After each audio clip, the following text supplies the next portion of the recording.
జమ్మూ కాశ్మీర్ అనంతనాగ్లో నాగద్ జిల్లాలో ఉగ్రదాడికి పాల్పడిన ముష్కరులను గుర్తించే పనిలో నిఘా వర్గాలు నిమగ్నమయ్యాయి. అందులో భాగంగా 3 ఉగ్రవాదుల ఊహా చిత్రాలను విడుదల చేశాయి. మరోవైపు ఆ దాడిలో పాల్గొన్న మరో ఉగ్రవాది ఫోటోను సైతం ఇప్పటికే విడుదల చేసింది. ఆ సంస్థ top commander Saifullah Kasuri alias Khalid ఈ ఘటనకు ప్రధాన సూత్రధారి అని నిఘా వర్గాలు స్పష్టం చేశాయి.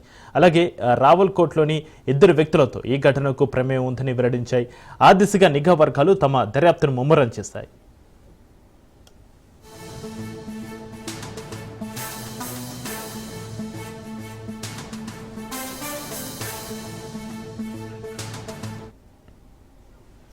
పాక్ ప్రేరేపిత ఉగ్రవాద సంస్థ లష్కర్-ఏ-తోయిబా డిప్యూటీ చీఫ్గా ఉన్న సైఫుల్లా కసూరిని పహల్గామ్ ఉగ్రదాడికి సూత్రధారిగా భారత నిఘా వర్గాలు గుర్తించాయి. ఇతడిని సైఫుల్లా కసూరి అలియాస్ సైఫుల్లా ఖలీద్ అలియాస్ సైఫుల్లా సాజిద్ జాట్గా కూడా పిలుస్తారు.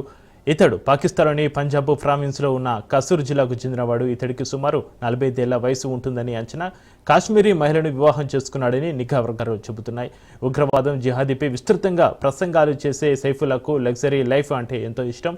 ఇస్లామాబాద్లోని సంపన్న వర్గాలు నివసించే ఏరియాల్లో ఇతడిని పలు భవంతులు ఉన్నాయని ఇతనికి సమాచారం ఉన్నట్టుగా తెలుస్తుంది. ఇతడు భారీ భవంతులో ఉన్న కొన్ని వీడియోలు సైతం ఉన్నాయి. సైఫుల్లాకు మరో వ్యసనం లగ్జరీ కార్లు.